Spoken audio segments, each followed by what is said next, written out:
The Dice Tower, Episode 610, Procrastinating Polka. The Dice Tower is made possible by listeners like you. Thank you for your support. This episode is sponsored by Renegade Game Studios. Welcome to The Dice Tower, a podcast about board games and card games, and especially the people who play them. In today's show, Mandi and I cover a few recent plays, but mostly spend time talking about what's showing at the Origins Game Fair this weekend. I'm Suzanne Sheldon. And I'm Mandy Hutchinson. And I am envious of you. Mandy? Why? Because I have really bad allergies and I sound like I have a very sultry voice? Well, that, okay. But also, you get to go to Origins and I don't. And the closer we get, at first I was okay with it. Oh, I get to go to a lot of conventions, and I don't have to go to every convention, and it's okay. It's a long flight. I mean, it's really hard to get to Columbus from Seattle, Washington. But the closer we get to Origins, the more and more itchy I'm getting, and the more I wish that I could go. So I'm envious of you. Oh, well, I mean, it's exciting. I'm going. I don't know. I feel more calm going up this one, but maybe just because it's the first big one for me so far for this year.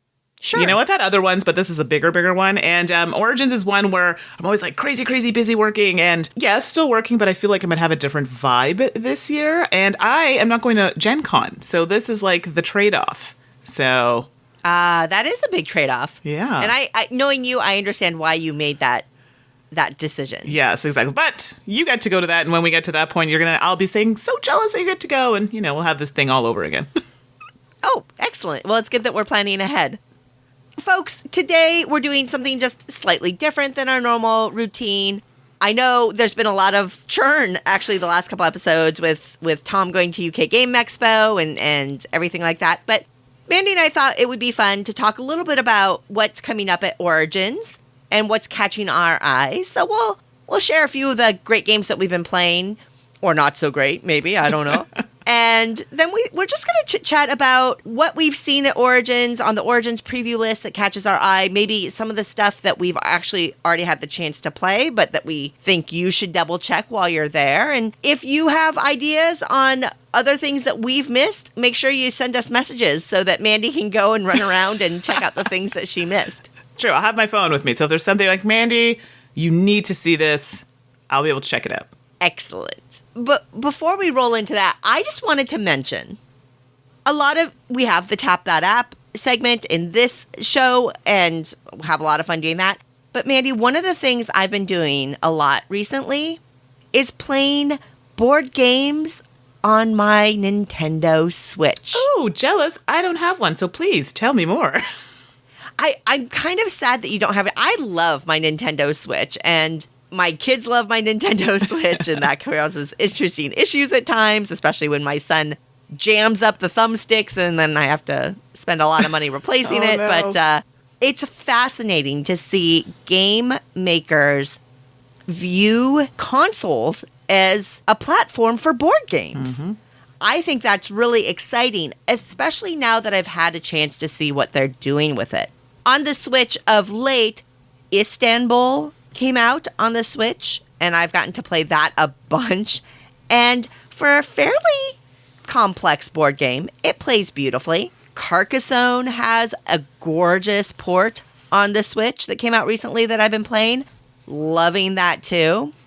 And then the reason why I was even thinking about bringing this up is because even this morning, before my kids woke up, I was kind of trying to cram in some gaming time before my kids woke up. It's literally 5:30 in the morning, and I'm playing video board games on my Switch. Because a game called Slay the Spire, which is not a traditional board game, but it definitely is it's kind of a cross between a dungeon delve game and a deck builder. And it definitely has this deep core in kind of a deck building card game system. And I might be just a little addicted to it right now. But Mandy, Switches, obviously game consoles are expensive and games can be expensive. But for everybody out there that might have a Nintendo Switch and is interested in checking these out, so far, so good. Those are 3 right there that I've been having a ton of fun with. And I'm really looking forward to seeing where publishers and game developers take digital board gaming in the future. Oh, sounds fun.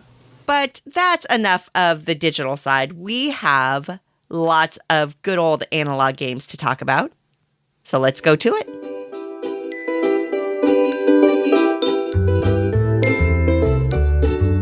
So, what have you been playing lately?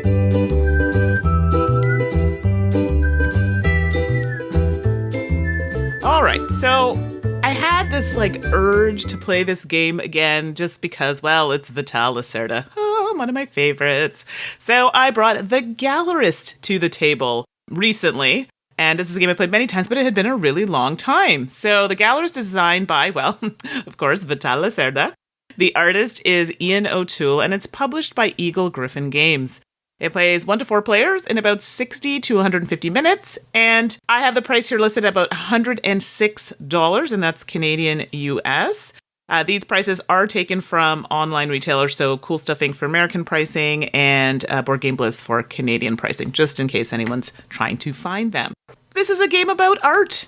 And basically what you're trying to do is you're doing a few roles in this game. You're an art dealer, museum curator, artist manager, and you're taking all that on. And you're trying to promote the artist, buy, display, and sell their art. Yeah, it kind of sounds like my life a little bit. Well, minus the art part. And there's a lot going on. In this game, I've made some extensive notes here to make sure I didn't miss anything. When you have the board, this is a big, big box. So you open it up, got the board, and there's a lot going on this board. On the board, you'll see areas for all the players to play. So you'll have your museum, your own museum, and it's colored in the area that you're going to be playing. So if I'm playing purple, it'll be lined out in purple. And you have your gallery, which is a kind of squarish portion of the board. You have a circle in front of your gallery, which is the lobby. And then you have a main section in the middle of the board where everyone can kind of use, and that's the plaza. So the reason why I'm stressing that, it's important because you'll be moving your, I forget the technical terms, there's collectors, investors, those sorts of people throughout the plaza, the lobby, and your gallery. We want people to come and see your art. So on your board, you'll notice too, there are different sections of the board that have actions. Okay, and each space has 2 different types of actions. So there's a total of 8 actions on the board. When you go to a space to take an action, you have things that you can sell art, you can discover an artist, and you do this by flipping over tiles. So there's an area where there's tiles that are red and blue. And the pricing is crazy on these art because the blue tiles tend to be a little less expensive, and the green ones, where did that come from? The red ones are a little more expensive. So when you discover an artist, you get to flip these, and it kind of denotes what their starting fame is going to be, but it also sets the price of the artworks that are listed above these tiles. It's kind of confusing to explain, but I think you have a general idea. This is an action where you can discover, flipping it over, and then purchasing an art. So once it's been discovered, you can purchase one of these arts and then track their fame throughout the game. Because the goal of the game is to have the most money. And we do that by buying certain types of art and then elevating we want to get them to celebrity status to make their art super expensive. Well, yeah, super expensive. So we sell it, it's worth lots of money. So we want to do that throughout the game. You have your own board. So when you buy this art, you're going to be able to display it. And from there, you have these other kind of cards. I don't, offhand, I can't remember the exact terminology, but they are points or money you're going to get at the end of the game that are based on art that's exhibited in your gallery or art that you've sold. So you kind of have to determine, oh my gosh, I'm going to do both, I'm going to do one. So it's a really good way to collect art, and then you can either sell it or kind of leave it sitting in there to finish those kind of end game goals. With me so far, Suzanne? Yeah, I'm totally with you. Okay, I know, everyone's going, oh my gosh, and you can hear my voice. Well, it's such a complex game. It is, and I'm not going to go into every single detail, I just want to give you an idea. We have other actions such as the international market, and this is kind of an area that kind of gives you end game bonus tiles, but you want to have majority in a column because that's also going to give you money at the end of the game. Media center on the board, that's an area we're going to promote the artist. And it literally has a thumbs up, yeah, it's so good. And every time you promote the artist, this pushes up their fame, which in turn makes them more popular, which in turn makes their art more expensive, which is great when you're selling their art because it's worth more money to you. There's that. Then you have workers that you can hire. And these are workers that, which we haven't even talked about this yet, are going to help you out quite a bit. These workers are the ones that you can place in the international market to help you get your majorities for endgame scoring. You can also use workers on the board.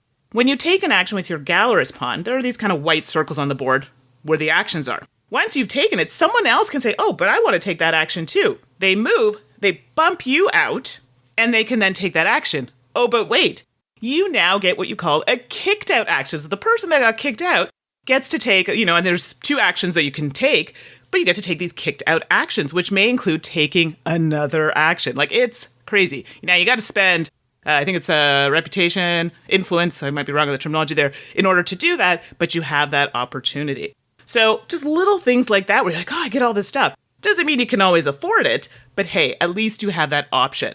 Finally, there's another spot on the board where you can get contracts, and contracts are what's going to allow you to sell your pieces of art.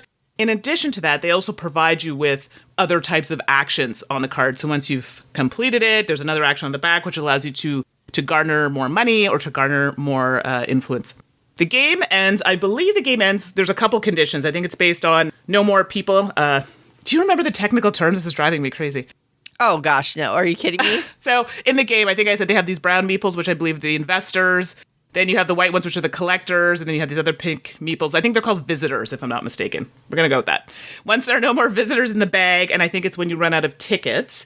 And tickets are what we use in the game to move visitors from the plaza to the lobby to your gallery. You want them in your gallery because they're looking at the art, and the more of a certain type you have will definitely increase fame for certain artists. So it's really important to move them in your gallery, and this is also how you gain money and more influence. So I think that some of the conditions are, I think you have to meet 2 of them. It's when there's no more tickets left on the board, and when there are no more visitors in the bag. I think there's one other as well. That's usually the common ones that happen. There is an intermediate scoring as well in the game, but that happens if one pile of tickets completely runs out, and then based on what the board is telling you, score certain things. So that's a lot, and I tried to jam it in a short amount of time, but you summarized it really well. The gist, so thank you, I hope so. But if you haven't guessed it already from my tone of voice, I love this game so much. And not just because it's about art, which I think is great. It's a theme about art that's really well done. It's a very smooth and intuitive game. It's funny because I had a chat with Vital about this game, Vital Lacerda, and I said, oh no, the Gallerist is way easier to learn. He's like, no, Lisboa is way easier to learn. I'm like, no, the Gallerist. So we went back and forth, and you're thinking, well, he knows his games. And I'm like, no, of course. And he's not wrong. Lisboa has less actions than the Gallerist. The Gallerist has a lot going on. But for me, I found it a bit more intuitive. Like, you do this, so it makes sense to do this. And as people are playing, you can hear them like, oh, well, in order for me to sell it, I need to have the demand to sell it, which means you need a contract. Like, those sorts of things. It makes sense. Lisboa I found a little bit different, even though it had simpler actions. It wasn't as intuitive for me. I still love it, but that's kind of the difference. So for me, I thought that was really well done. I like the art and the theming and the coloring of the game. Everything is very clear to see. Things make sense where they are. It's a very smart game. I mean, I won, so that says something. Actually, that says a lot. I see how it is now. It understands my mind, and I don't know if that's a good or bad thing, but here we are. I think I like the complexities of it because everything flows so well and makes sense. And the scoring was actually very close. So I think it ended up with 160. The other person ended up with 150 or 149. Like, that signifies to me that is a good game. Like, there was a lot of, even though it's not a super, super interactive game, you still require that interaction because, hey, you don't necessarily want to go and kick someone out of a location to give them another action. You're not handing that over to them. So then you got to think, okay, am I going to block them? Am I not going to give them that action? But I need that action. So I like the thought process behind all of it. So overall, for me, the Gallerist, win-win. I mean, I think you all knew this when I started talking about it. And not just because it's Vital Lacerda, because I don't love all the games, but this, for me, one of my top games. If you haven't seen my top 100, it's in there. So that's the Gallerist. It just makes me, even you talking about, because I played Lisboa not too long ago, and I had so much fun, and I really enjoy the Gallerist, but I have not played it in probably a couple of years. Right. It makes me want to pull them out and get them on the table. I hope it's so. Kind of inspirational. And I hope so. Maybe I'll do it when you're at Origins, gallivanting around. Exactly. And then we can talk about it again. See what you think after pulling it out. Well, on the slide in the other direction on the complexity scale, I wanted to mention Ticket to Ride New York, because I've been playing it a bunch lately. Ticket to Ride New York, for those of you who aren't familiar, I think a lot of people, most people who are listening right now, have heard of Ticket to Ride, the classic game series at this point about connecting cities with trains. Ticket to Ride New York came out not too long ago, and I believe it's a Target exclusive at this point. Oh, okay. I didn't know that, actually. I'm not sure, but I think so. And this is, again, follows very much the classic Ticket to Ride formula, the simple formula, not with the extra things like tunnels and things like that. It's designed by Alan Moon, and the art is from Cyril Dogin and Julien Delval.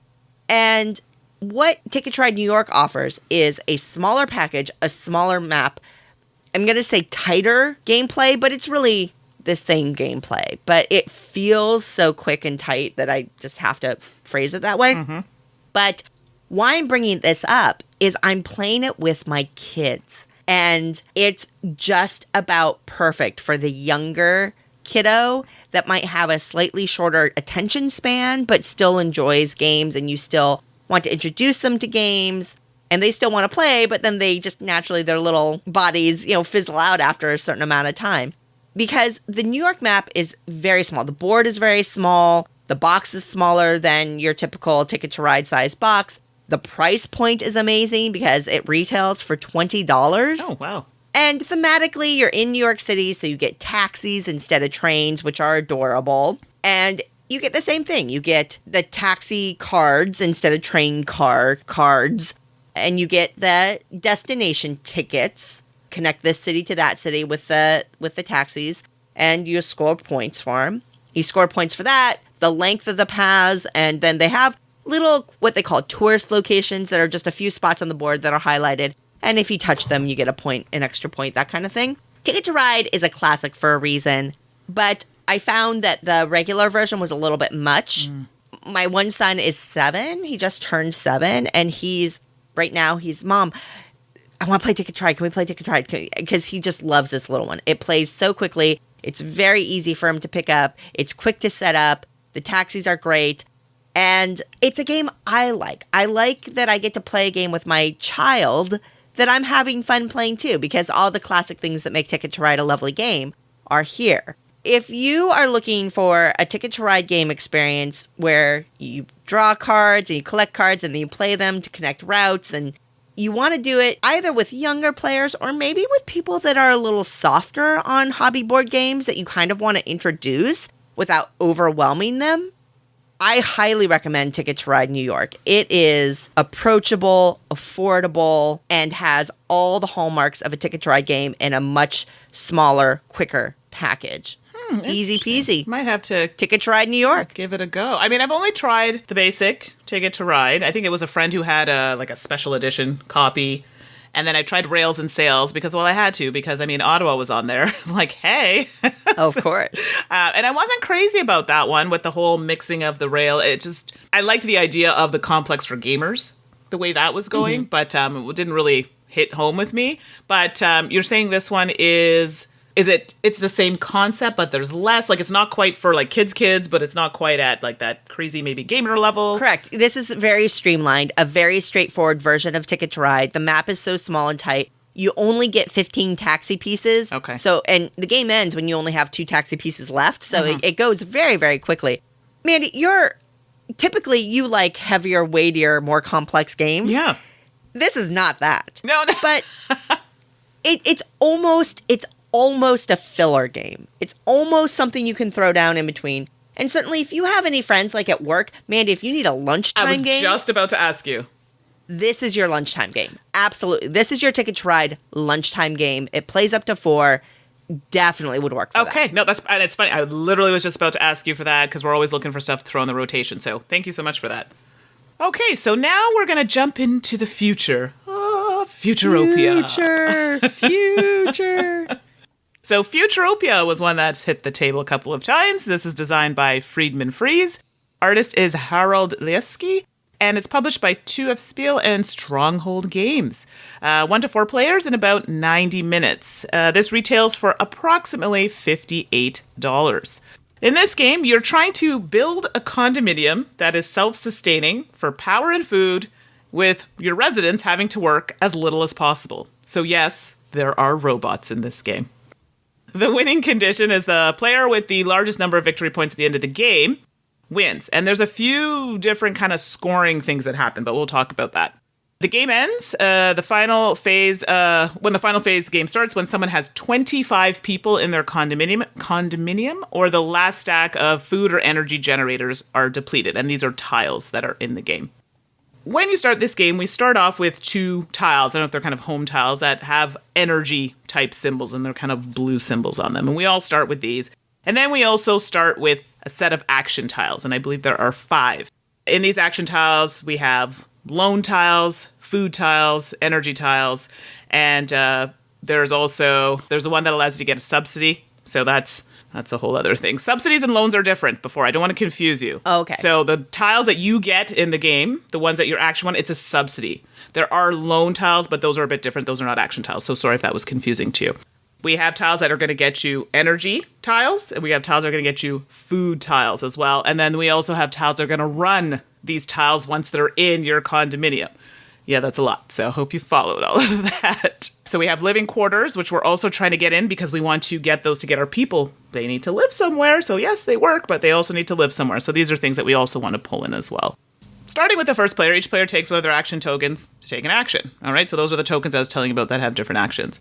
So these are the kind of things you can do. So you can take between 1 and 3 robots and place them in your condominium in generator spots. So these are spots that are kind of on the bottom. So when you set this up, you have these kind of home tiles at the top, and this is where you can put your people.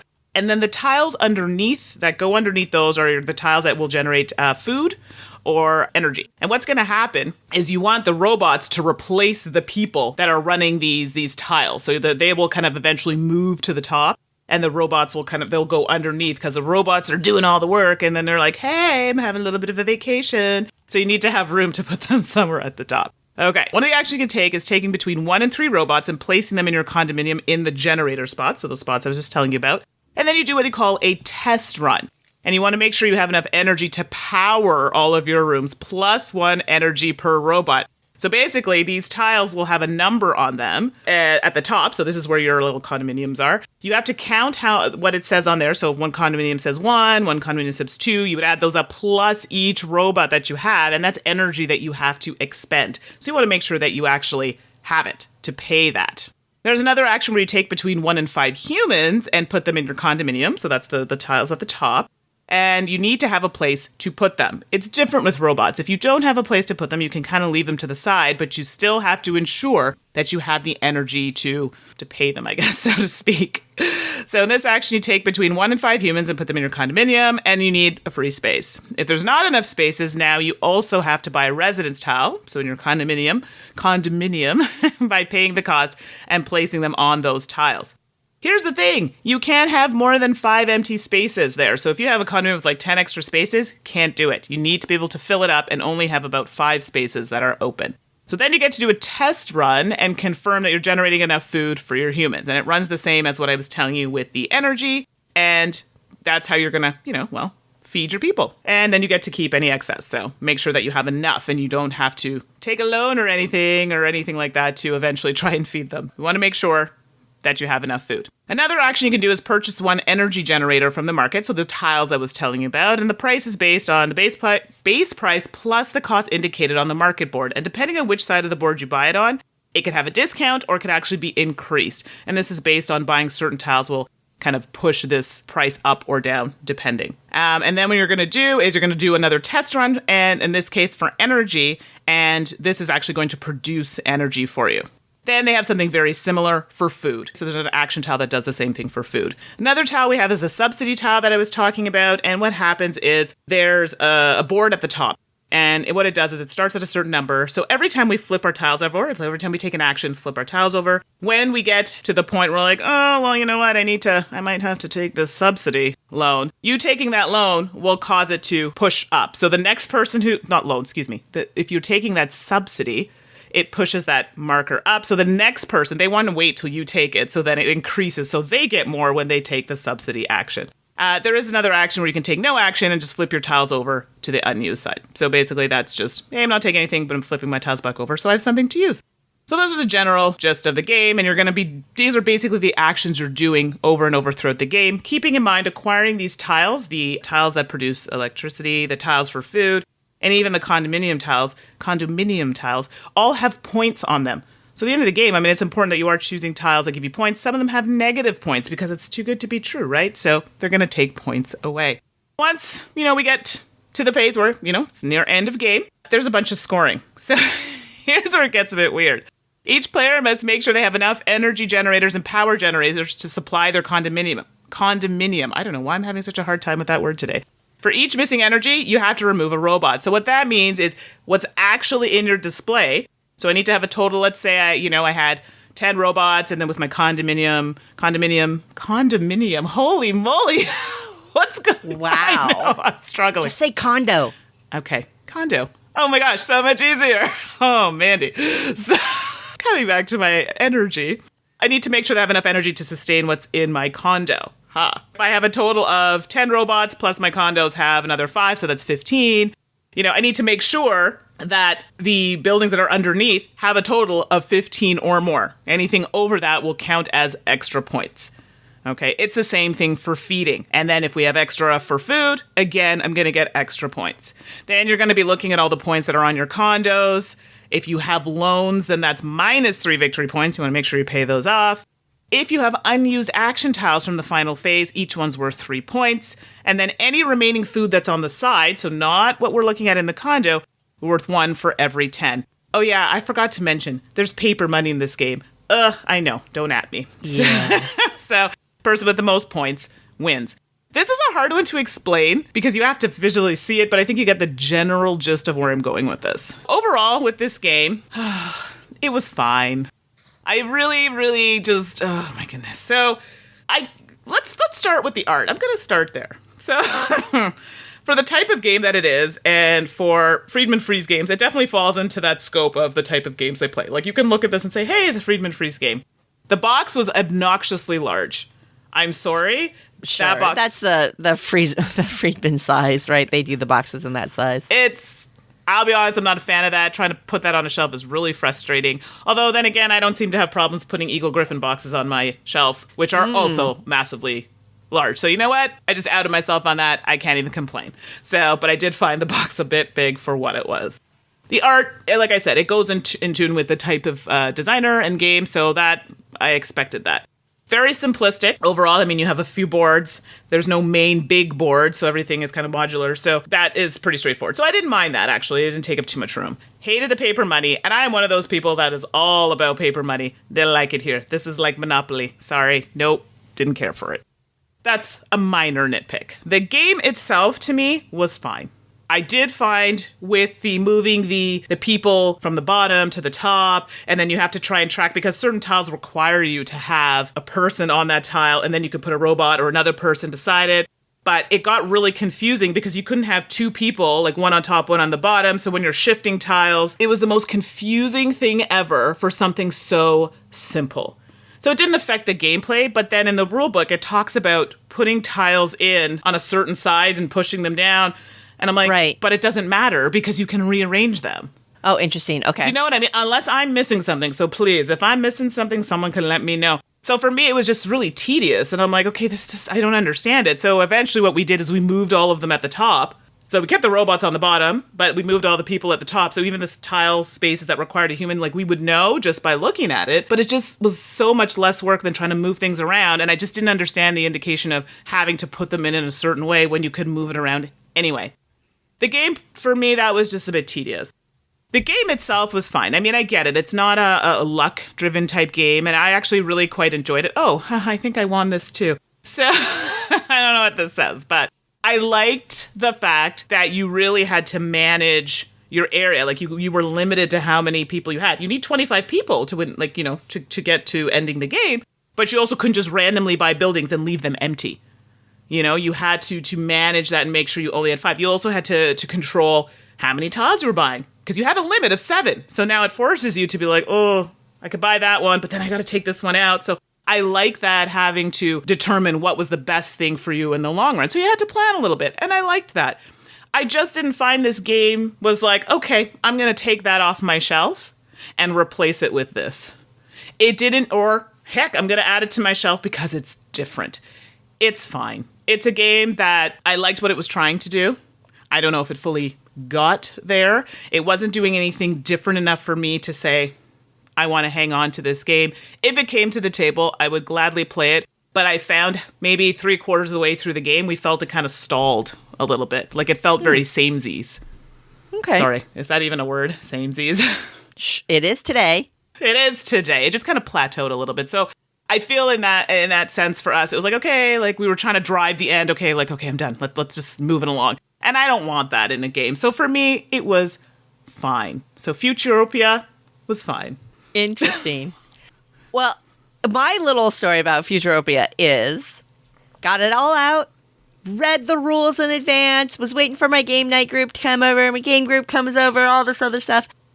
And for whatever reason, my kids were not having it that night. And let's just say their behavior got worse and worse and worse. And it's a complex enough game that it's difficult to teach without a little bit of focus. And as we're trying to learn the rules and we're taking breaks so I can talk, aka yell at my kids, and finally we got through like half of the first round, and I finally I had to ask my friends to leave because my kids were so out of control and we were just not having it that night. It was not going to happen. So I haven't had a chance to play Futuropia.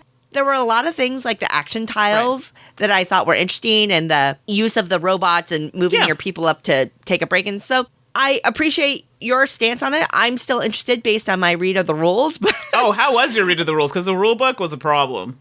It was challenging. I had some challenges, and it's one of those things. It's probably like, it's funny you had mentioned the thing from shoving in from the right, because I found that confusing in the rulebook, and I thought, oh, well, this is probably something I have to experience in the game as I'm, with the rules as a reference, because that happens a lot. So we'll see how it goes. I think it was also, so there's some translation things as well. So yeah, but I'm very curious to hear your thoughts on how that maneuvers. Maybe it's just me.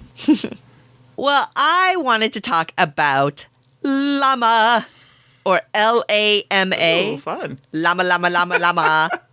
This is a Spiel-nominated game. A Spiel des Jahres, the nominations came out, and L.A.M.A is on that list. This is a little card game designed by Dr. Rainer Knizia, the Dr. Rainer Knizia, published by Amigo, and for retail prices, I mean, it's an Amigo card game, so I'm sure it's going to be like €8.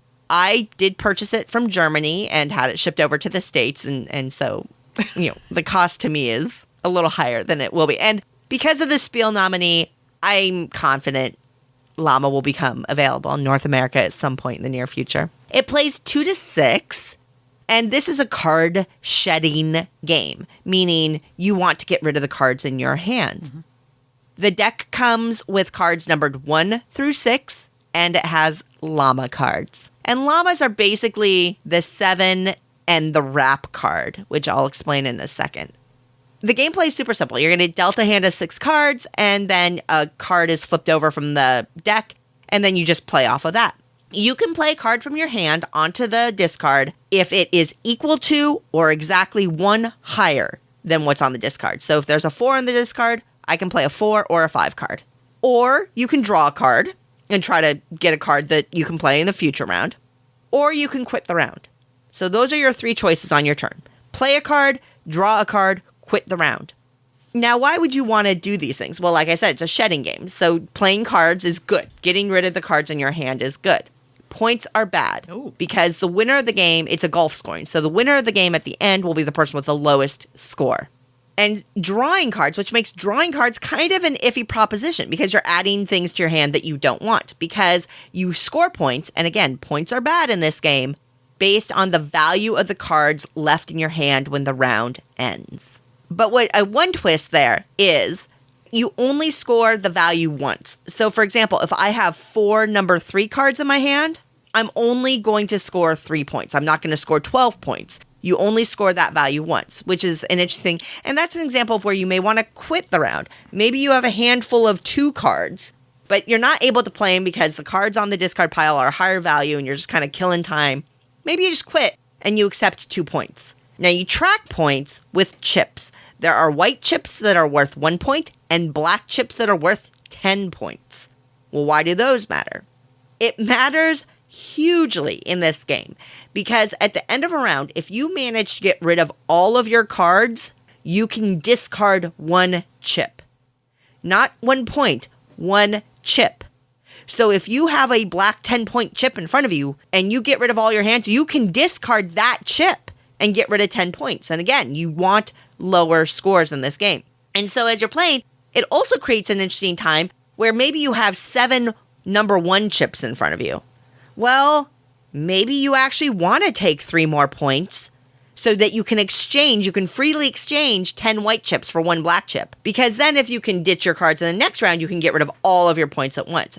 That's an interesting decision point and adds a little bit of extra tension in the game. The game ends when anybody in the table has 40 points. That ends the game, and whoever has the fewest number of points wins the game. It's dead simple, which a lot of these Amigo card games are. NSV, Amigo, they do these card games like this. I love them. I tend to buy them compulsively. And I see why L.A.M.A got the spiel nod.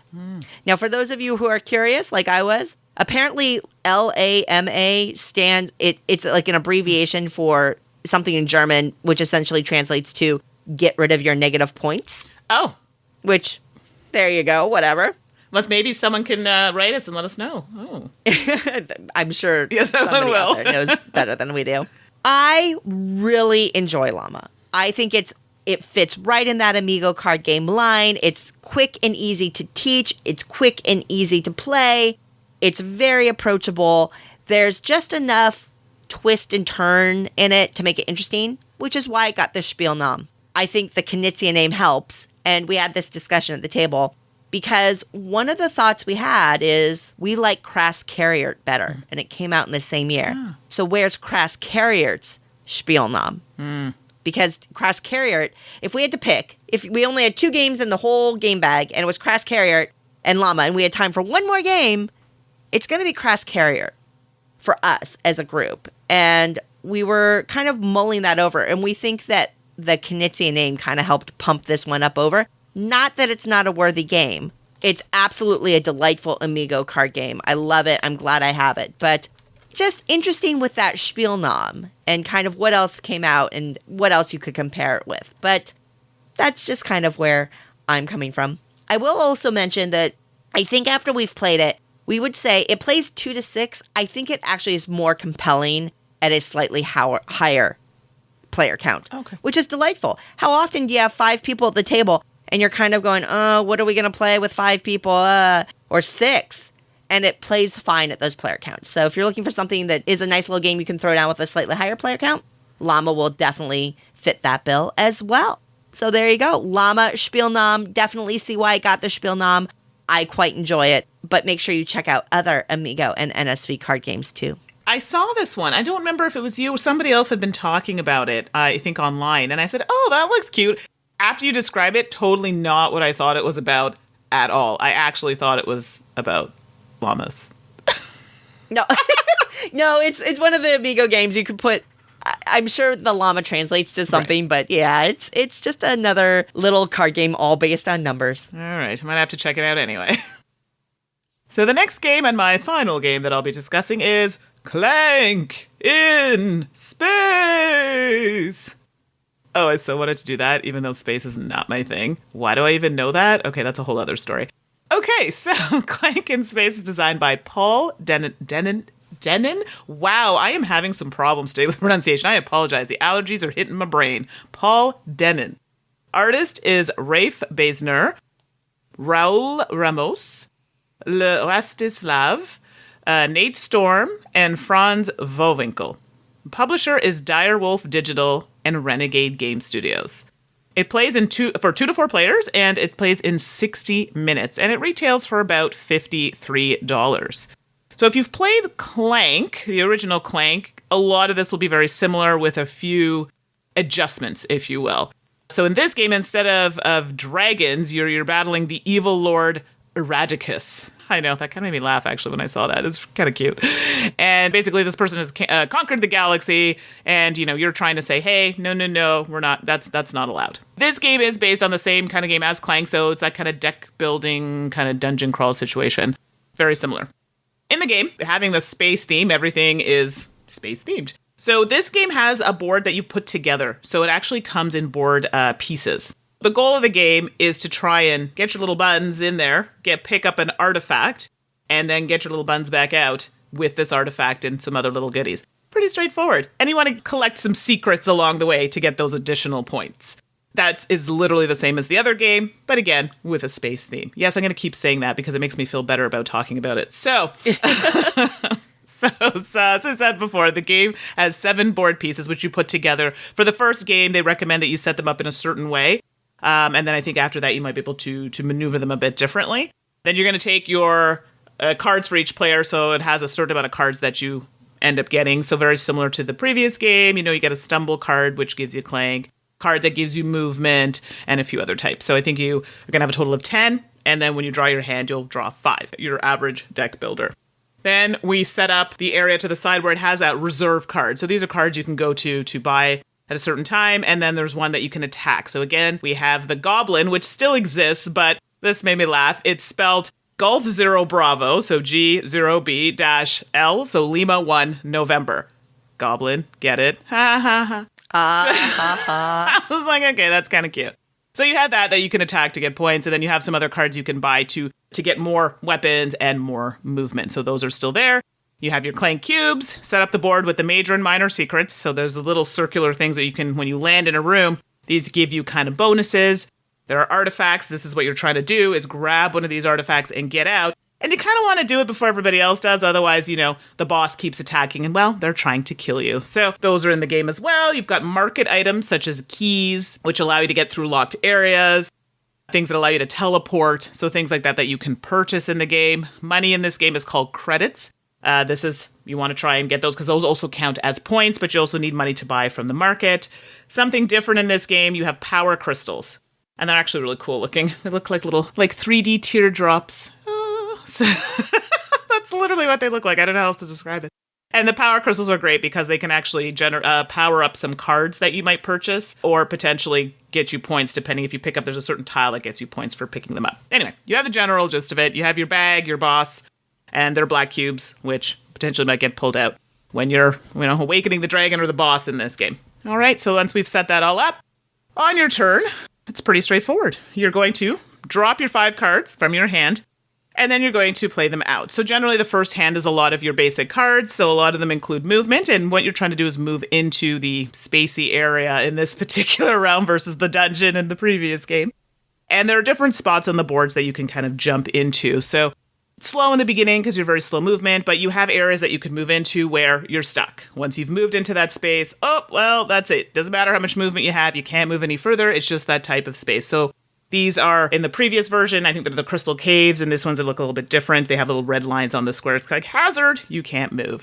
You also have spaces you can move into that have little secrets, major or minor secrets. You flip them, and it definitely gives you some kind of bonus. Sometimes it does push the track of the boss, which is not great when an attack happens. We'll get to that shortly. This game has a track, I don't even know what you want to call it, like a space fast track. So you need a key to really use this properly, but it forges you more into the game. So instead of going 1, 2, 3, you do 1, whoop, zip, 2, 3, and then it's like you're across the board. So that is like a plus. If you play this game, get that key to use this properly. Hint, hint. So that's something that you can do. You also want to do in this game, in order for you to get your artifact and get out, you have to do the coding. So you're like, what? You have to get the command code, and you have to do this in 2 spots on the board. So when you hit to do this command, a spot, you have these cubes. So this is different than the original game. So once you've kind of hit that spot, and sometimes it's not good. Sometimes it gives you credit. Sometimes, you get Clank. And Clank, if I haven't made this clear, is not good. It goes onto a portion of the board, and when a dragon, I'm sorry, I keep saying dragon, but when a boss symbol comes out on a card, I know, I'm so used to the first one. When a boss symbol comes out on a card that's flipped in the market when it's being refilled, the boss is going to attack. And what happens is all these little cubes that are your Clank that are on the board, it could be you or other players, go into the bag. Shake, shake, shake, like shake and bake. And depending on where the boss is sitting on their track will determine how many cubes are being pulled out of this bag. Yeah, you don't want yours, because if yours come out, I've been hit. And that goes into your health track. And, well, you only have so much health and then you die. And that's not good. Or, sorry, you get stunned or pass out. I think that's what the correct terminology is. Ideally, you don't want to have too much clank in your bag, but that's the gist of it. So clank, not good. There are other spaces on the board, so such as this, doing the command code, and once you know you've hit that spot, you've done what it's telling you to do, whether sometimes it's just taking money, sometimes it's, you get clank. You've done that, you put your cube there, great, you've done one. You cannot do another one in that same area, you gotta go to another part of the board and do it one more time. Grab that artifact, and an artifact might be in a space, and they're worth anywhere between, I think it's 5 and 30 points. Obviously, the ones that are worth more points are, well, they're a little deeper in there. And, well, the game's trying to stun you, let's say. So you want to get that and get out fast. If you're going to go there, be very strategic about that, because your competitors want to get out before you, because if you're still in there and they're out, every turn they're pulling from that bag. Every turn. So your cubes are going to be coming out because they're trying to stun you. Oh, but wait, there's more. When you get to a certain part of the boss track, these little red cubes go in the bag. And the red cubes are even more damage. And if there's still other people in there with you, well, guess what? Everybody's getting damaged. It's just crazy. After you've hit all your spots, you've made it around. There's some market spots, which, like I said before, allow you to get keys, which will open kind of certain areas of the board that might not be open to everybody else. And there's a limit. There's only 2. So you want to get there before everybody else does, so you can get your action, get that key. Teleport space, there's one, and these are worth points as well. So everything you're picking up is worth points. Some of the little secret tiles you pick up, it helps with your health. So, picking up things along the way is good. It slows you down a little bit too, so just remember what your mission is. So once you've gotten out, you pick up this tile, it's a 20-pointer tile, great. If you don't make it out, there are a couple things here. If you make it into, I don't remember, it's like the command center, I believe, or something like that of the board, so basically you're almost out, that's okay. You won't get those 20 points for getting out. But you're good. Your comrades have kind of pulled you out. If you don't get to the command center, well, sorry, see you later, you're done. You literally get nothing. Oh, and guess what? That's what happened to me last night. I got a little too greedy, and I didn't make it out. So, long story short, the game ends once. Everybody's out, for the most part, and if you're still in there, well, they're trying to kill you off, and then once you're done, game over. So, because pulls keep happening on their turn, pulling cubes out, pulling cubes out, pulling cubes out. Once it's done, you count up all your points. Money is literally 1 money, 1 point, 1-to-1. Whoever has the most points wins. Whew, that was a lot. I got a little excited there. Oh my goodness. And I lost. Go figure. Clank in Space. Well, of course, the theme. I kind of went, oh, here we go. I much prefer the theme of the original game. Yes, I know, predictable. But I actually enjoyed this one. I think there was a lot going on. Actually, I found there was a little bit more going on that kept your interest, which I like. In saying that, I've played Clank in Space and I've played the original Clank with 2 players. This version plays much better with 2. I found the first version was not enough with 2 players. It seemed a little boring. This really held your interest because you're trying to do so much, but in a good way. So I found that was really nice.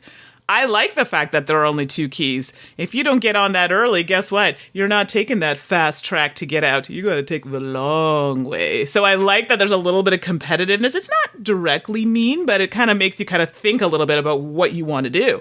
Right? Is everyone going for that key, or everyone's going for that key? Do I just go grab the quick one and get out? Like, I like that thought process in the game.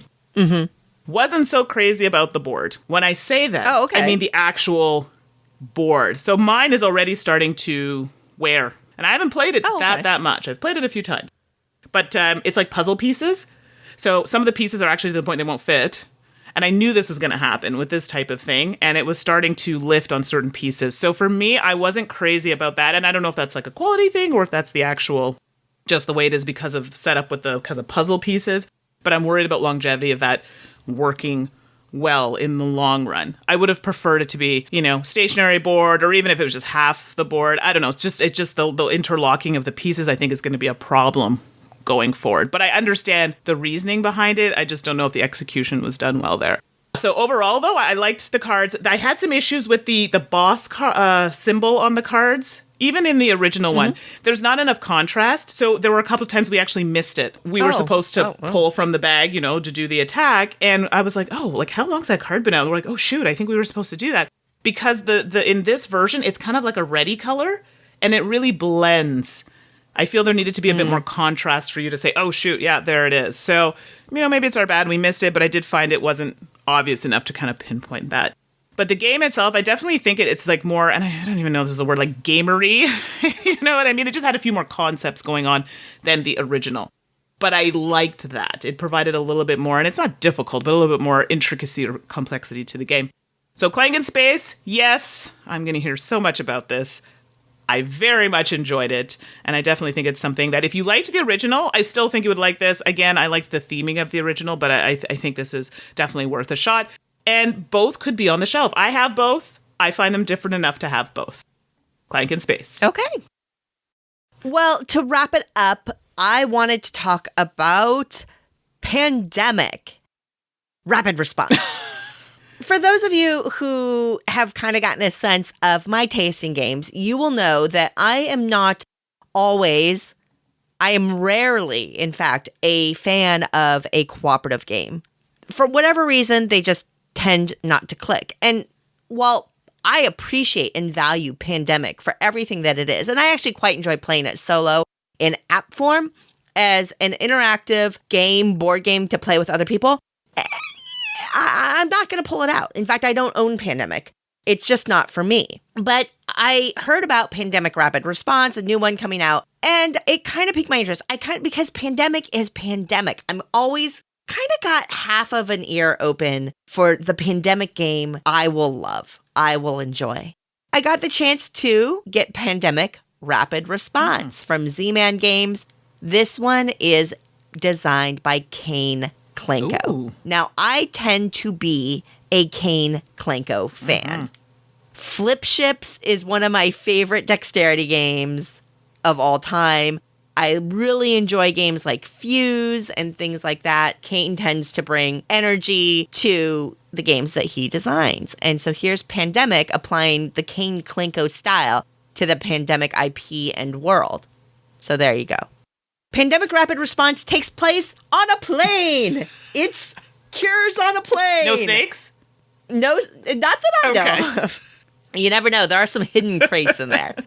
The board is kind of an elongated cardboard board, just typical, but it's slightly longer to simulate the idea of a fuselage of a plane.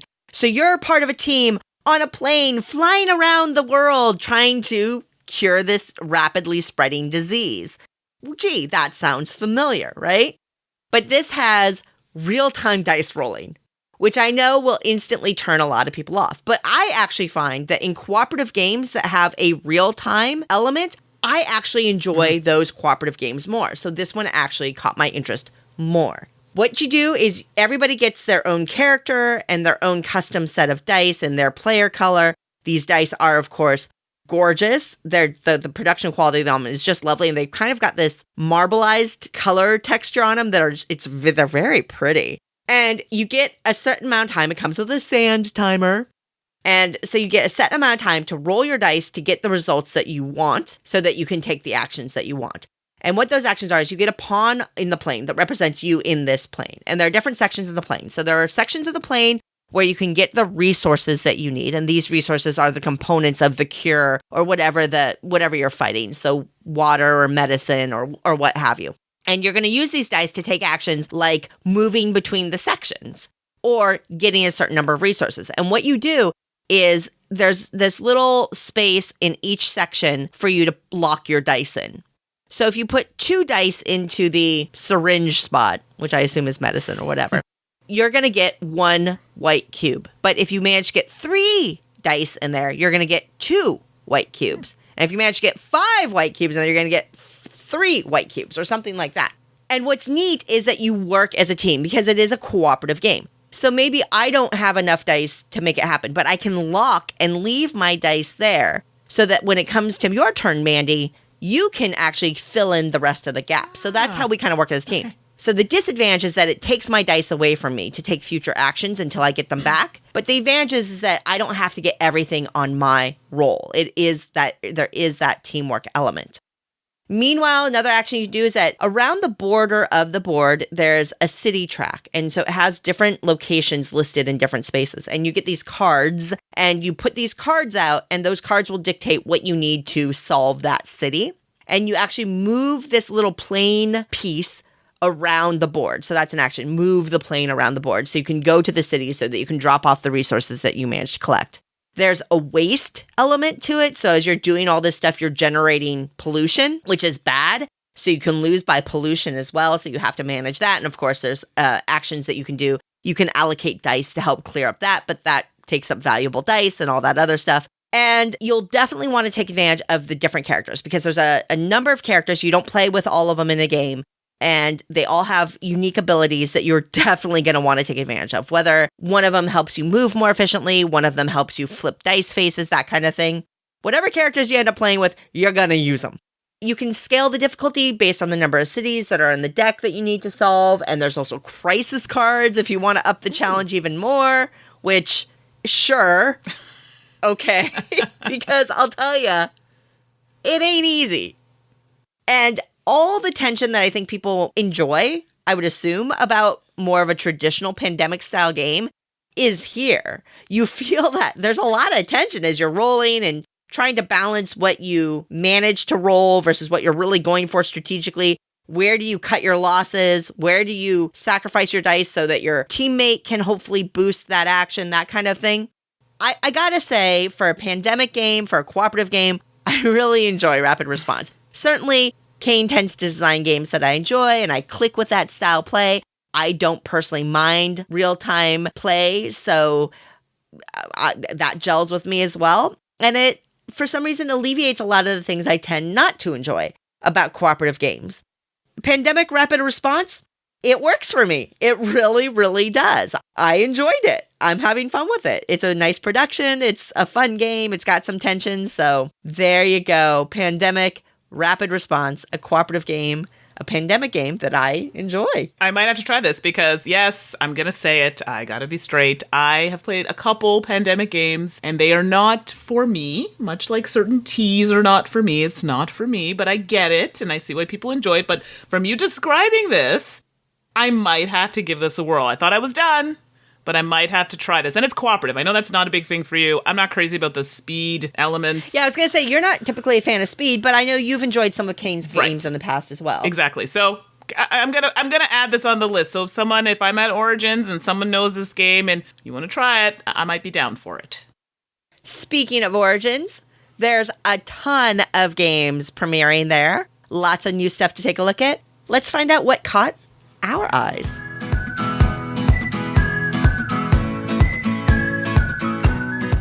With Origins coming up, even though we all can't go, it's exciting to see the games that are releasing or demoing there. And I thought it would be fun for us to talk about what's on the preview list that we're interested in, maybe some of the games that we've already had the chance to play, but are kind of officially debuting at Origins that you may want to check out. And of course, the typical Origins or convention tips and tricks, which get talked a lot about on a lot of different board gaming podcasts. I don't think we need to talk a ton about them, Andy, but of course, I'm going to miss the North Market at Origins and Jenny's ice cream. That cream puff Jenny's ice cream. Oh, good gravy. My favorite. What? Delightful. Oh, that's right. No, Board games, of course. Yeah, I know. We're getting sidetracked. Other than North Market, any other tips or tricks about Origins attendance that you can think of off the top of your head, Mandy, that you would want to mention to anybody who may be going for the first time as people are exploring Origins for the first time? I remember they have the open play area that you can buy a ticket for. Whether or not that makes sense, I saw a lot of people in hallways. There's a lot of floor space. A lot of people were just kind of copping a squat and snacking or playing a game on the floor there.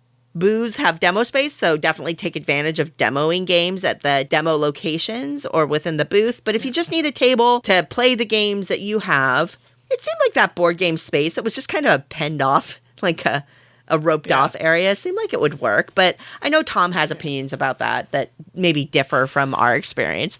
Yeah, I mean, I also want to tell people to check out the hallways, like go upstairs, because I know, for example, CGE has a big room up there. I even went a little further, and there was a room where they were doing I know it's not necessarily board game related, but it obviously has some form in there. But there was like a sewing kind of arts crafty kind of room, but they also had some, what's the word I'm looking for? They had like speakers that were in there, and it was related to people doing RPGs and things like this, and live action kind of role play. And it was just very interesting. So if that's something that's in your wheelhouse, that's also something to check out. So don't forget to check out the kind of outlying areas. I feel people kind of focus on the hall, but there are other really cool gaming and non-gaming things to check out. I think it's a great tip. And the typical thing, wash your hands, use the hand sanitizer, stay hydrated, bring a reusable water bottle, and make sure that you're drinking a lot of water. It's going to be, we're headed into the hotter season, things like that, but it's easy to get dehydrated and kind of lose track of taking care of yourself. Grab some granola bars or something, shove them in your backpack just in case. All those good typical tips that we try to tell people and remind people as they're going to these big conventions. Exactly. Yeah, that's it. That's perfect. All right, Mandi, I know you took some time to dig through the Origins preview list, as did I. And I have to admit, I was happy with how many games of interest I saw on that list. Let's dig in. We'll just go back and forth and let's try to just rapid fire go through this stuff. So what was first on yours? Okay, nobody at me because I know it's going to happen. Space Explorers by now, is that space games. Like the space in a room that you're planning for, Mandi? Oh, it's no space in like the galaxy space. But let me justify it. The cover of now space, like the space games that you don't like Clank In Space that you just talked about, right? That space. Why? I shouldn't have started off with this one. Mm-hmm. But I now we're basing this solely on, like, I haven't done a deep dive into Sure. these games. This isn't a newer game, but it's the art that got me here. It has that vintage, very 1950s kind of retro vibe to it. I'm feeling that, even though it's space. Looking forward to giving that a go. And Mandi, this was also on my list. It's from 25th Century Games. It is actually a drafting and set collection game. Totally, the art and style is very appealing. But also our friend Scott Morris from Crits Happen, he actually has played it and highly recommended it. So that also helped pique my interest there. So Space Explorers is on my list as well. Okay, awesome. I wanted to mention a couple games that I saw. I'm cheating, I guess. That's what I do. I cheat on the podcast. Yes, I noticed that on the roll. Nobody's going to play a game with me, right? Because they're going to think I'm this massive cheater. Pandasaurus has a couple of games coming out that I've played in other iterations that I'm really excited they picked up. So Achael, which we've reviewed on this podcast, which is the Tetris style board game where you have it's about throwing a street festival, really cute theme. You've got these polyomino pieces and you're placing them on your board kind of Tetris style where they have to cascade down to the bottom. There's this rotating table thing. You've played it, right, Mandi? Yes, I have, actually, and I quite enjoyed it. And so I'm really happy that that Pandasaurus is bringing that one out to the North American market. And they're also releasing Postali. Postali is from Analog Lunchbox, the makers of Airship Cities, Mandi. Oh, so exciting. It's going to be so good. Right? This is an abstract tile-laying pathing game. It is lovely. It's very simple. It's just got these really bright colored tiles that are so visually appealing. But, whew, this is a brain burner, folks. I'm just warning you. It looks very simple. The rules are fairly simple, but it will hurt your brain. It is actually quite a hefty one, and I love it. So I'm really glad Pandasaurus are bringing those out. And I know you had talked about them, so they're both on my list to attempt to try and pick up. So excited. Next on my list is Folded Wishes. Oh, that's on my list too. Is it? Yes. I just saw abstract strategy. I'm like, tell me more.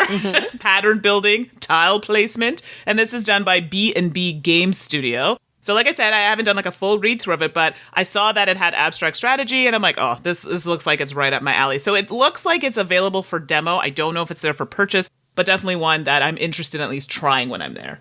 Yeah, tile placement thematically based on origami. They talked about like fold lines on the board. Yes, which is fantastic. I'm excited. Another game that popped up that I've just reviewed an episode or two ago, but I wanted to mention it again. Hodari from Z-Man Games is getting released at Origins. If you like Euro-style games that has kind of an interesting tableau building and card acquisition method, definitely check out Hodari. Yeah, it sounded really good when you talked about it. So another one I'm going to have to add to my list. Yeah, I think you should take a look at this one for sure, Mandy. Okay, adding it now. So the next game that I have, it's a game, but it's an expansion. So Teotihuacan, we had originally played it, and I actually don't own a copy. I've been using my friends' copies, but I'm interested to see what the expansion brings. So it's specifically called Late Pre-Classic Period. It's, again, area movement, point-to-point movement, that sort of thing. So it's an expansion to the original. I just want to see what it brings. And this is board and dice, but apparently they're located at the Gray Fox Games booth if you're trying to find them. So that's nice. I think it's easy to lose perspective that these board game companies, that even though they make beautiful, polished, complex, elegant games, they're very small companies. And so booth sharing, especially when you're located in another country, is great. And I love that they're doing that. That's awesome. Sharing is caring. I think it's awesome. Aw, isn't that nice? No. Well, an expansion that caught my eye is the Unearthed Lost Tribe expansion. I have not played the original, so I'm curious about this. Well, I really like Unearthed, and I believe I reviewed it on the podcast a while ago. I think one of the biggest complaints I heard about it was that there was some randomness to it, but honestly, I didn't care. You have some basically area control going on where you have these cards that you're using your own personal set of polyomino dice, so that's an interesting element right there. And then you're using these tiles that you earn to build out little, I guess, a tableau or area in front of you. I really like Unearthed. It's the kind, I'm not huge into expansions usually, but this one caught my eye. It expands it to 5 players and it adds a solo mode. And it gives you more of that beautiful art and all that other stuff. So Unearthed Lost Tribe is on my big list from Brotherwise Games. Very nice. The next one on my list is In the Hall of the Mountain King. Oh, I think I completely glossed this one. I didn't even see it. Really? Yeah. Oh, yeah. So this is actually, Canadian connection here. So I know the publishers and designers of this game. So it's Burnt Island Games, and they'll be located at the Kids Table board games at Origins. And this one is area control, area influence, grid movement, fantasy, and territory building. First time I saw it, I'm like, it looks familiar. And I believe this is art that was done by Kwanchai, if I'm not mistaken. Ooh. Yeah, so that mixed with, the people I know who've done the game, and I've just been hearing really good things. I mean, it's got like 287 thumbs up on BGG, so, I mean, that's saying that people are interested. So it has piqued my interest, and I would like to check it out. That sounds alrighty. A game that I don't think a lot of people have had the chance to play, but I'm excited, is Bubble Tea. Oh, that looks cute. Oh, it looks This cute. is being published by Renegade Games, but the designer is Aza Chen. And Aza, I have been a huge Aza fan for years and have gone to kind of extreme lengths to order games from Aza out of Taiwan. Right. Bubble Tea, I actually never thought Bubble Tea would come over because it uses this, it literally comes with like a little shaker, like a drink shaker. I love it. And it uses transparent cards. So this is a puzzly game where you have transparent cards that have different bubble tea ingredients, so to speak, on it. And you're trying to align them and layer them so that the transparency shows the elements that you want to see. It's adorable. It has that typical Aza Chen super cute aesthetic. And it has that puzzly gameplay. And I'm really, really glad that Renegade found a way to bring it over. So Bubble Tea is, I'm lucky enough, I have a copy because I did the Asian Kickstarter, whatever version of Kickstarter, anyway, yeah, I have a copy, but I'm glad you all can go check it out now too. It sounds delicious. Can't wait to check it. Okay, so this one, I have a couple, and the reason why I'm going to say 2 of them here is because it's the same publisher. I have Irish Gauge. Oh, yes. Which is, it looks so good. And Ian O'Toole does the art on this, so of course, I got to check it out just because of that. But it's a root network building, stock holding train game. Okay, this one, it says it's available for demo, which I was hoping to grab a copy. But hey, if I can get a demo of it, I'm happy to do so. And this was, I think, launched not too long ago. And the second that I'm looking forward to trying is Pipeline, which again is a root network building, tile placement, economic industry type game. And this one is for sale. So I'm looking forward to at least trying them. I don't know. I'm on this like train game kick, maybe because I don't have a lot in my collection. And I really like the way it makes my brain work. So those are 2 that I'm looking forward to trying. Ooh, yeah. Those were on my list as well. Pipeline. I think Pipeline is going to hurt my brain. Yes, I love that. And I'm scared, but excited. Now, a game that I got to play just once at Dice Tower West is Fuji. And this is a cooperative game. Oh, really, Yes, Suzanne? but it's by Wolfgang Warsch. Got it. Wolfgang. And it's published by Friendliest Spiele. And I got one play in, and there was enough there to make me interested because I felt stress. I felt tension. I thought it was difficult. And I like that. Even though I've played it, I'm not quite sure. I got to explore it more, but I want to explore it more. So Fuji, Wolfgang Warsch, Friendliest Spiele, that's on my list. So the next one on my list, I believe it's one we saw at Essen. And I know we both kind of went, ooh, that looks good. And it's called Barrage. Oh, and this is by Cranio Creations. Remember, we kind of pointed at the box, chatted, but we didn't really have a chance to check it out.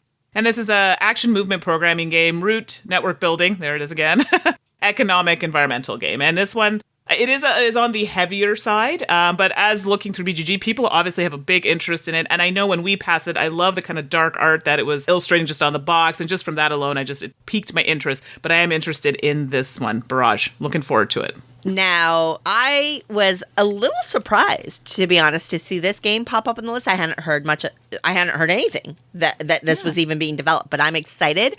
The Lorenzo Il Magnifico card game. I'm sorry. Whoa. Totally missed that on the list. Exactly. Well, hello, a card game with Lorenzo. Now, arguably, you don't have to make a card game out of every game, and I get that, but I don't care. I'm excited.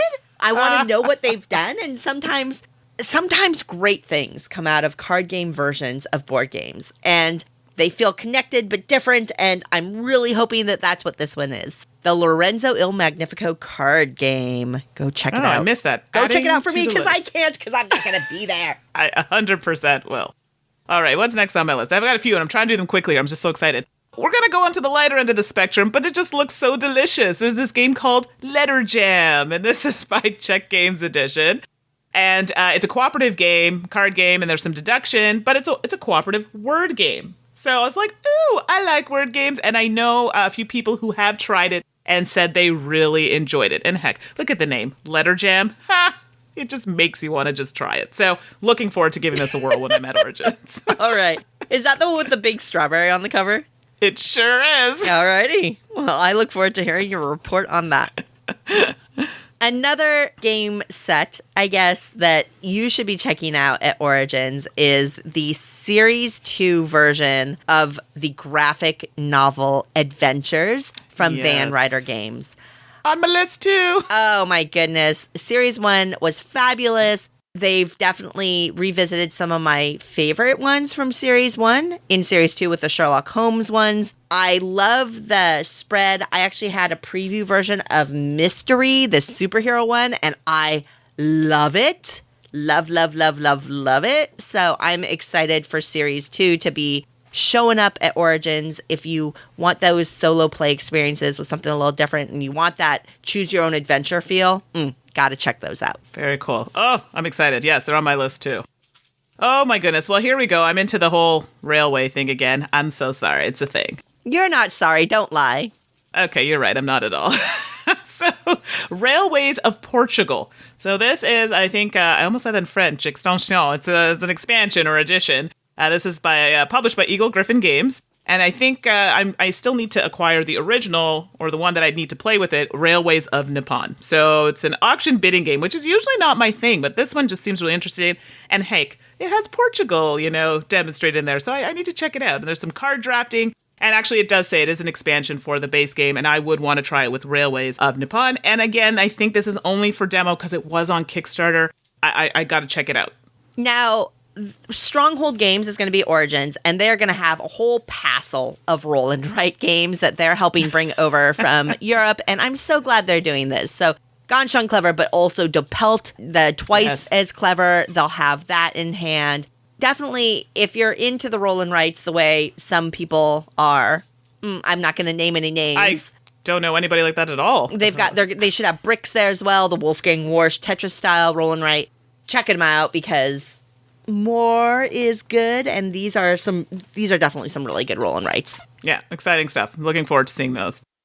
All right, so I love a good trick-taking game, and well, this one was brought to my attention by Dan King, and it's called Tricky Tides. And Yeah, so it's a pick up and deliver, trick taking, I think nautical type game.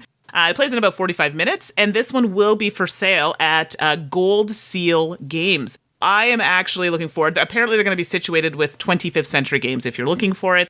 I think they're doing pre-orders, but this is what I'm going to try. I mean, trick taking, you had me at trick taking, and it's a 2 to 4 player trick taking. Looking forward to seeing how that pans out.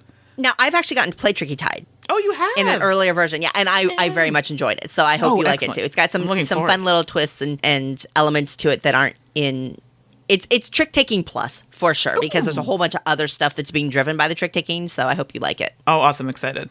One of the games that's only on demo, which I'm very sad about because my eagerness to get my hands on this darn game is extreme, is Megacity Oceana. Oh. If you have not seen, oh my goodness. This is coming from Hub Games. It's designed by Michael Fox and Jordan Draper. Jordan Draper of Jordan Draper Games. Oh, nice. Who's designed things, like he does the Tokyo series of games. Yes. Mm-hmm. And I believe that the way this game began, the way that it kind of got inspired, is from one of Jordan's older games called Jutaku. Okay. Where you have, which was an architecture-based game, where you have just dozens of these little pieces that are all oddly shaped, and then you have this puzzle of trying to fit them all in to an architecture plan. Mm-hmm. Well, Megacity, I think that's the pieces were inspirational, because Megacity actually takes those shapes, but builds a totally different game around it. There is area influence, there's tile placement, and then you build up these structures using these pieces into 3D little cities. Go look at this game. Go look at pictures of the game. There's no way that you look at this game and go, meh. It's just, I'm so excited to try this game. It looks amazing. Okay, well, adding it to the list. I must have skipped by that too for some reason. So go look at it, Mandy. Go look.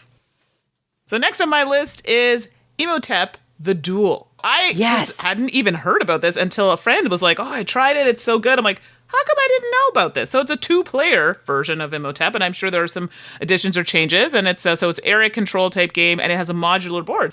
I'm really interested in it. It seems a lot of people have had an opportunity to try it. So, hey, I'm willing to try. And this is published by Cosmos Games. Yeah, definitely one on my list that I'd like to give a go. So 2 player and 30 minutes might be something I can play at lunch. Wow, I'm so excited I can't even 2-minute game, yeah. Yeah. Longer than that. That was on my list as well because I love that series so much. So good.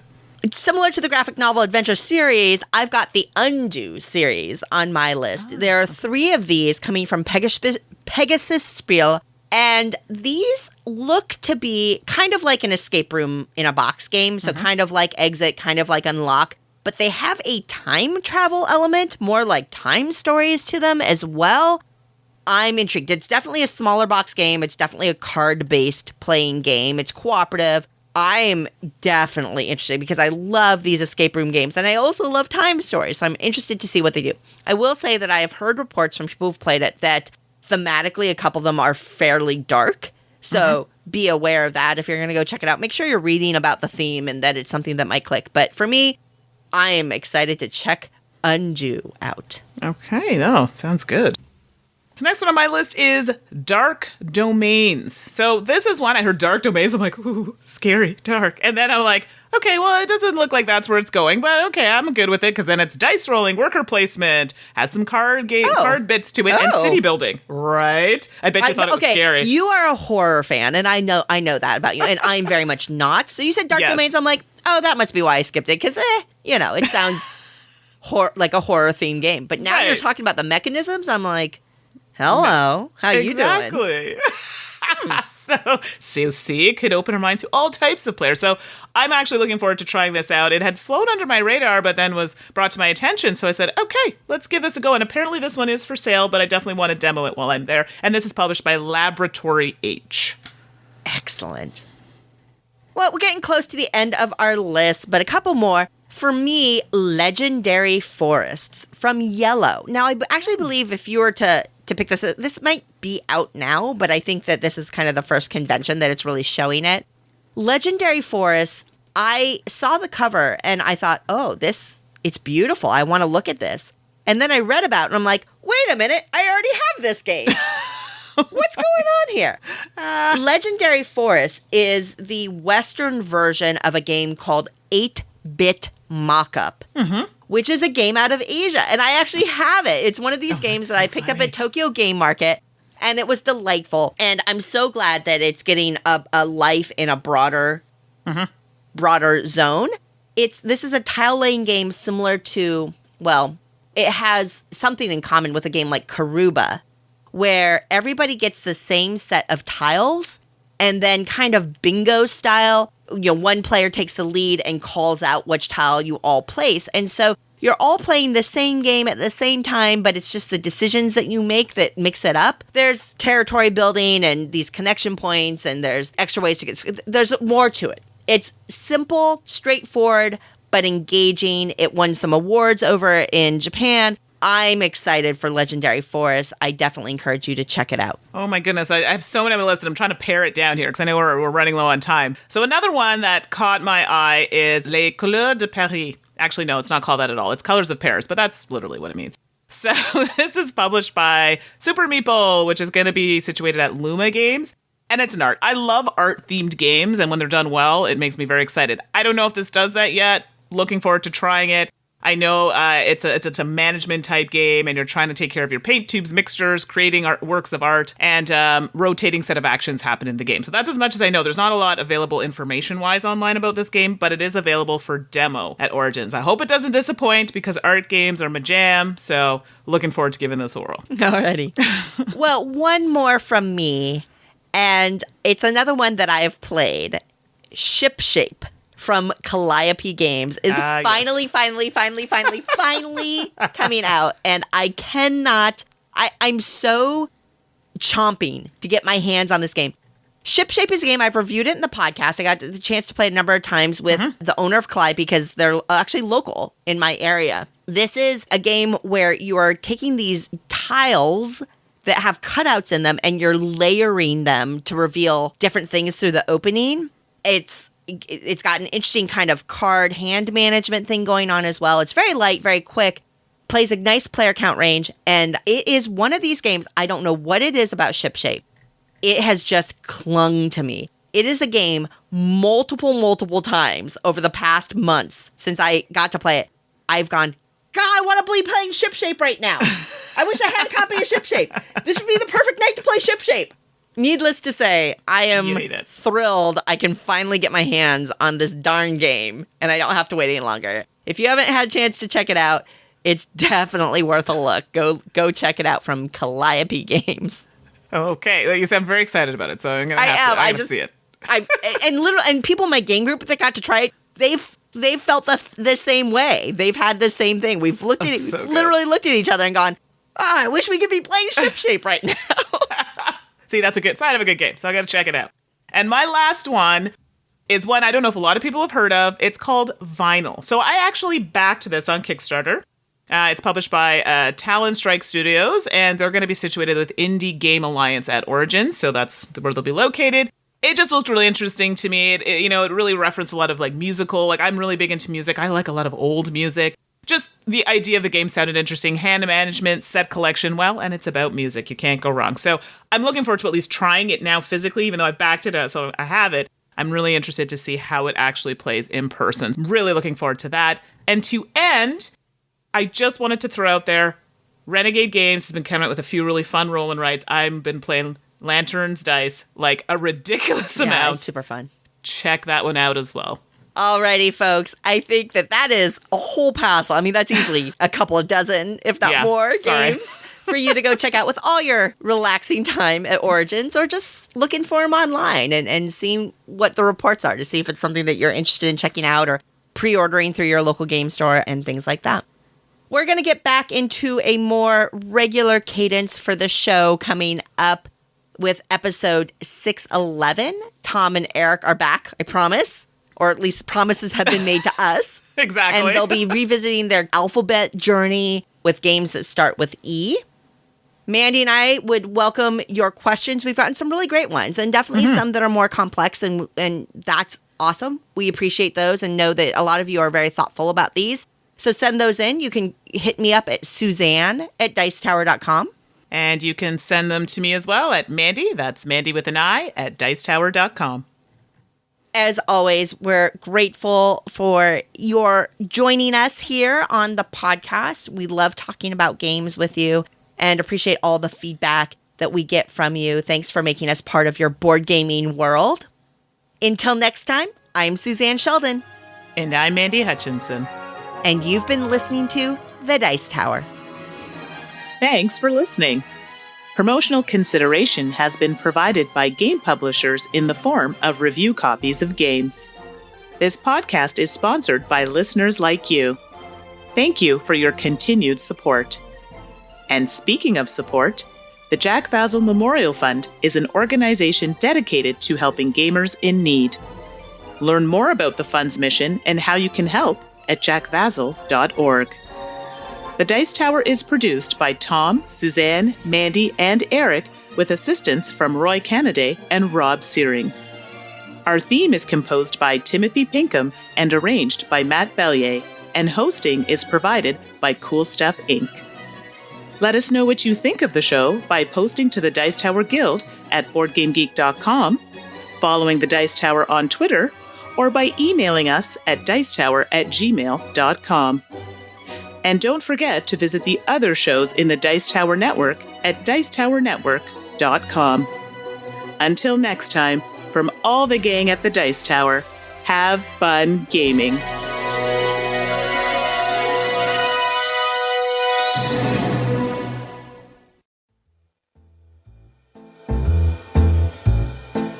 All right, it's that time again. 2 truths and a lie. So let's check out what we said last episode. So I'll start off. I have 3 iPads. I own a puppet and I'm a ventriloquist. And I usually do not go to sleep before 1 a.m. The lie here is I own a puppet and I'm a ventriloquist. I know, hard to believe, but not true. Shocked, I say. Last episode, I said I was voted most likely to succeed in high school. I'm a vegetarian. And I dropped out of college for a quarter. And the lie is that I dropped out of college for a quarter. I did not. I almost flunked out. Oh no! Let's just say at the University of Washington, you would still get credit for taking a class if you got a 0.8 GPA in that class. Ask me how I know. Okay, well, we've all had our moments. I almost had a little breakdown in university, but it's a lot. It's a lot. I got it. All right, so moving into the new ones for this episode, here we go. I have a theme going on here if you haven't noticed. Okay, I love being surprised. I like being busy. And I'm a procrastinator. Oh, I know at least one of those. All right. Mm-hmm. New for me this episode, I like square dancing. I like the polka. And I like to swing dance. All right, so we just went on 2 opposite sides of the spectrum there. So there you have it, everyone. Good luck. Thank you to our sponsors at Renegade Game Studios. You can check out Lanterns the Dice Game and all of the other great Renegade games at renegadegames.com.